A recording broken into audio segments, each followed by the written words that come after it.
항상 빠르고 정확한 토작가입니다. 구독, 좋아요 큰 힘이 됩니다.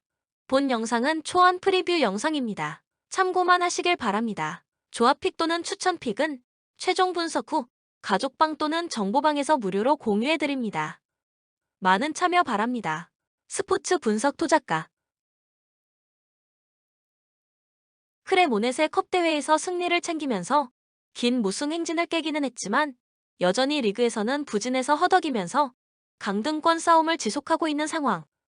아직까지 리그에서 승리가 없는 상황입니다. 포메이션에 상관없이 올 시즌 컨셉은 철저한 수비 지향적 플랜이다. 다만 수비적인 스탠스를 취하고 있음에도 실점 제어 능력이 상당히 떨어지는 편인데 이전 경기에서 하부 리그팀에게도 멀티 실점을 허용하는 모습을 보여주기도 했다. 질리오네, 카스타네티가 전열에 복귀한 상황이기는 하지만 라두와 핸드리가 여전히 부상 중이라 수비의 코어라인은 여전히 100%가 아니다. 생각보다는 득점력이 꽤 꾸준한 모습을 보여주기도 했는데 최근 4경기에서 6골을 넣고 있고 2경기에서 멀티 득점을 성공하는 모습을 보이기도 했다. 15위 이하의 팀을 상대로는 2경기 3득점을 기록하는 등 수비적으로 하위 전력을 상대하는 데는 큰 문제가 없었다. 다만 올 시즌 가장 많은 골을 넣고 있는 데세르가 기대 득점 대비 실제 득점은 1.4골이 적을 정도로 팀의 결정력이 상당히 떨어진다는 점은 고려해야 한다. 삼프도리아 최근 10경기째 승리가 없는 상황. 하부리그 팀인 아스콜리를 상대로도 우세한 상황을 만들지 못하면서 2대2로 겨우 비겼고 승부차기 끝에 경구 코파 이탈리아 다음 라운드 진출을 결정지었다.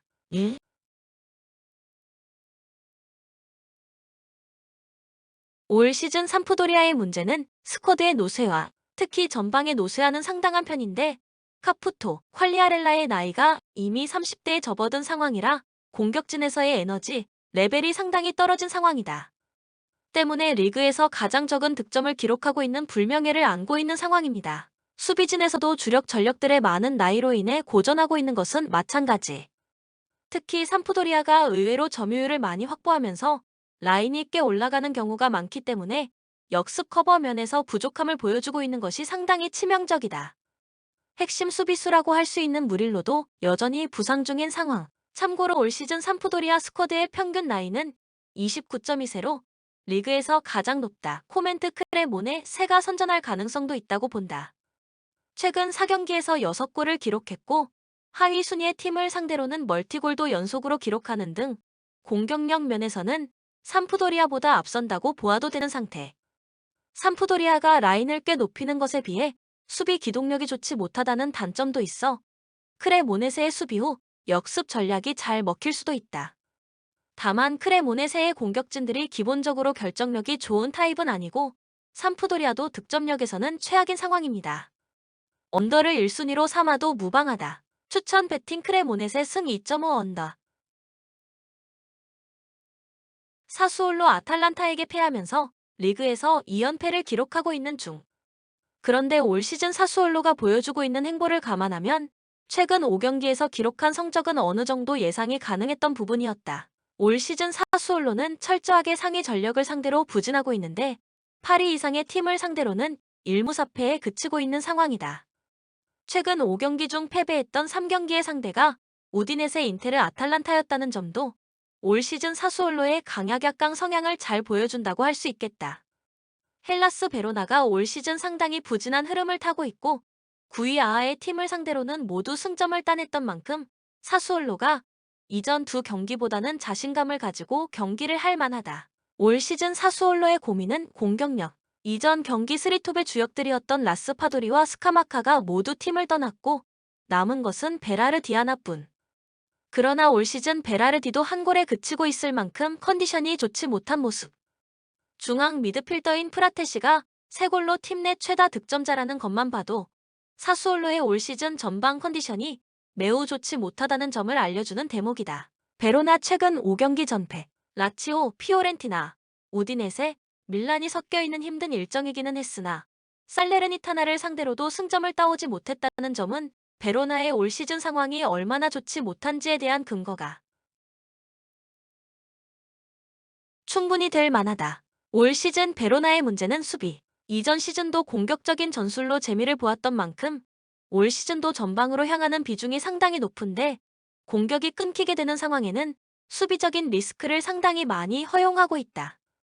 게다가 코폴라, 후루스티치, 일리츠 등 수비적으로 도움을 줄 수 있는 선수들도 부상으로 전열을 이탈한 상황.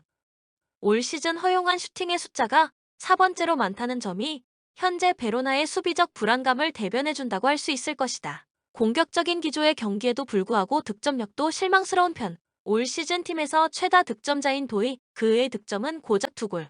전방으로 향하는 빈도가 높지만 공격 전개가 매끄러운 편은 아니라 기대 득점도 리그에서 5번째로 낮은 상황이고 기대 득점 대비 실제 득점도 마이너스 2.4를 기록하고 있는 중.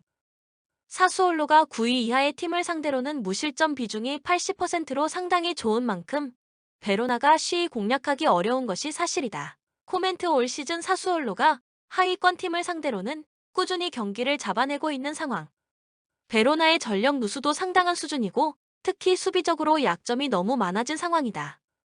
다만 올 시즌 사수올로가 주력 공격수들의 이탈을 제대로 메우지 못하고 있기 때문에 이전 2번의 맞대결 같이 난타전 양상을 띠지는 않을 것으로 본다. 언더를 예측할 수 있는 매치다.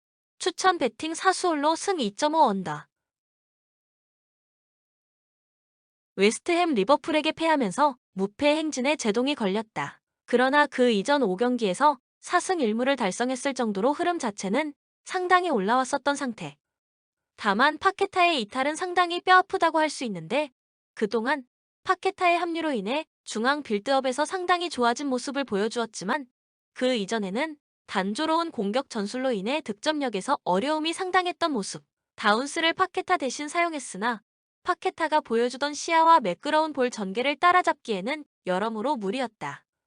그래도 사우스햄튼전에서는 43%의 패스를 상대 진영에서 기록했을 만큼 상대 진영으로의 볼 투입에는 무리가 없었던 모습.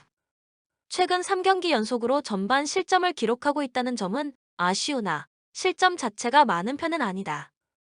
애초에 웨스트햄의 장점이 소우체크와 라이스를 바탕으로 한 중원과 수비 라인이었기 때문. 다만 상대의 빠른 템포에는 다소 약한 모습을 보여주기도 했는데 이전 경기에서도 리버풀 특유의 기동성에 고전하는 모습을 보여주기도 했다. 본머스 역시 무패 행진이 깨지고 말았다. 그래도 감독을 교체한 이후에는 상승세를 타면서 나름대로 안정적인 순위를 확보하는 데 성공했고 끈끈한 결속력이 상당히 인상적인 모습을 보여주기도 했다. 올 시즌 본머스의 압박 시퀀스는 상당히 체계적인 편. 이전 시즌부터 팀 기조를 강한 압박으로 잡았고 이번 시즌에서도 그 기조를 이어가고 있습니다고 보면 될 것이다. 참고로 현재 리그에서 가장 많은 압박을 상대에게 시도하고 있는 팀은 본머스다. 앞서 언급했다시피 웨스트햄이 기동성과 에너지, 레벨이 높은 빠른 템포의 팀에게 약하다는 점은 본머스에게 도움이 될 수 있다. 다만 전방부터 압박을 시도하느라고 수비적인 뒷공간 리스크는 있습니다고 볼 수 있는데 풀럼과의 난타전과 롱볼을 주로 사용하는 사우스햄튼에게 덜미를 잡힌 것도 이와 연관이 없다고 하기는 어렵다. 피지컬적인 선 굵은 축구를 주로 하기 때문에 보통 피지컬적으로 앞서고 있을 때 성적이 좋은 특징이 있었는데 웨스트햄에게 본머스가 피지컬적 우위를 잡을 수 있을지는 의문. 코멘트. 두 팀의 최근 맞대결에서 3경기 연속으로 오버가 나온 상황이고 본머스의 기동력과 웨스트햄의 역습 성향이 상대를 공략하기에 안성맞춤인 상황이기 때문. 다만 올 시즌 원정에서 본머스가 상하위권 팀 가리지 않고 수비적으로 안정감을 보여주지 못하고 있는 반면 웨스트햄은 중원부터 시작되는 수비 라인의 안정감이 상당한 상황이다. 수비적으로 웨스트햄이 더 안정적인 모습을 보여주면서 승기를 잡을 가능성이 더 높다고 본다. 추천 배팅 웨스트햄 승 2.5 오버. 셀타비고 바야돌리드에게 1에서 4로 패하는 굴욕적인 결과를 거두면서 리그에서 3연패를 기록하는 중. 올 시즌 하위권 팀을 상대로는 꽤 경쟁력을 보여주었던 경우가 많았기 때문에 이전 경기에서의 부진은 상당히 아쉽다. 사실 올 시즌 셀타비고의 컨셉이 강한 압박이기 때문에 뒷공간을 노리는 역습 성향의 팀에게는 약점을 보일 가능성이 있기는 했다. 이전 경기에서는 실패로 끝나기는 했지만 1대1 대응 능력이 떨어지는 하위권 팀에게는 전반적으로 이 전략이 잘 먹히고 있었고 올 시즌 거둔 3승 중 2승은 14위 아래의 하위권 팀을 상대로 거둔 것이기도 했다. 다만 공격적인 날카로움은 기대하기 어려운 것이 사실. 최근 5경기에서 3골에 그치고 있는데 공격의 대부분을 아스파스에게 의존하고 있는 상황이라는 점이 크다. 미나가 불명예스럽게 팀을 떠난 이후로는 아스파스에 대한 의존도가 더 높아진 상황. 아스파스가 올 시즌도 노장의 풍모를 잘 보여주고 있는 것은 다행이지만 아스파스가 집중 견제에 고전하는 날에는 득점력이 절반 이하로 떨어질 가능성이 높다. 헤타페 빌바오와 무승부를 거두었다. 최근 4경기에서 승리가 없지만 레알 마드리드와 빌바오를 상대로 2득점 3실점으로 어느 정도 선전한 모습을 보여주었다는 점은 높게 평가할 만하다. 셀타비고 못지않게 헤타페도 상당히 적극적으로 압박에 나서는 팀. 레알 마드리드를 상대로 1실점에 그치는 등 대놓고 수비적으로 나서는 헤타페는 리그 최상위권의 팀이라도 공략하기 어려운 것이 사실이다. 다만 압박의 성공률이 낮고 뒷공간 약점과 체력적인 문제를 노출하는 것은 아쉬운 일. 올 시즌 압박 횟수는 리그에서 최상위권이지만 성공률은 알메리아와 함께 리그 꼴찌 자리를 다투고 있는 상황이다. 이전 시즌에는 위나리 공중볼과 경합에서 두각을 나타내면서 주포 역할을 해주었으나 올 시즌은 리그 2골에 그치면서 이전 시즌의 폼을 보여주지는 못하고 있는 상태. 이 때문에 올 시즌 헤타페는 리그에서 4번째로 적은 득점을 기록하고 있는 상황이다. 문제는 위날이 아직도 팀 내에서 득점 1위에 올라있을 정도로 위날에 대한 공격 의존도가 크다는 점. 공격 작업에서의 세밀함을 기대하기는 어려울 것이다. 코멘트 두 팀이 전방 자원 의존도가 상당히 높고 공격 방법이 다채롭지 못한 상황이기 때문. 두 팀이 강한 압박으로 상대를 올가맨다는 것도 감안하면 상대 에이스를 압박으로 상대한다면 두 팀 모두 득점력을 발휘하기는 어려울 가능성이 높다. 다만 두 팀의 주포 성적을 비교하면 아스파스의 성과가 더욱 믿음이 가는 것이 사실. 득점력에서는 셀타비고에게 조금이나마 더 많은 기대를 해볼 만하다. 추천 배팅 셀타비고 승 2.5 언더. 영상을 끝까지 시청해 주셔서 진심으로 감사드립니다. 도움이 되셨다면 구독, 좋아요 큰 힘이 됩니다. 가족방 또는 정보방 참여를 원하시는 분들은 카톡 아이디 TV53 검색 후 연락 주시거나 고정 댓글 링크를 클릭 후 연락해 주시길 바랍니다. 10년 이상 오랜 경험과 노하우를 바탕으로 수익이 발생될 수 있도록 최선을 다하겠습니다. 스포츠 분석 토작가